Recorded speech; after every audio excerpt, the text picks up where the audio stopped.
సింహాద్రి అప్పన్న ఈయన ద్వయావతారం. అంటే ఇక్కడ వరాహ లక్ష్మీ నరసింహుడు కొలువై ఉంటాడు.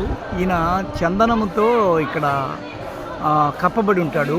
ఈయన రూపము నిజరూప దర్శనం ఏడాదికి ఒకసారి వైశాఖ పౌర్ణమి రోజు మాత్రమే తీస్తారు. దీన్ని సింహాచల క్షేత్రం అంటారు. ఈ సింహాచల క్షేత్రంలో వరాహ నారసింహ ఇద్దరు ఉంటారు. 2 అవతారాలు కలిసి ఉన్న ఏకైక ఆలయం ఇదే.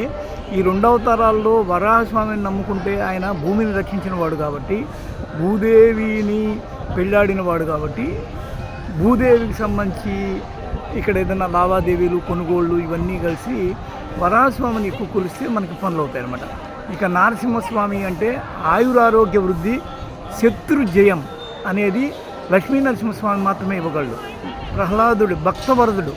ప్రహ్లాదుని ఎప్పుడైతే ఇక్కడ మనము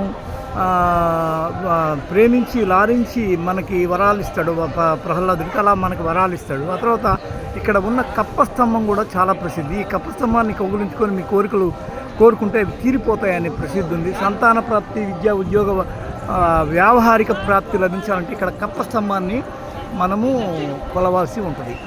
గట్టిగా కౌగులించుకొని 20 రూపాయల టికెట్ ఉంటుంది.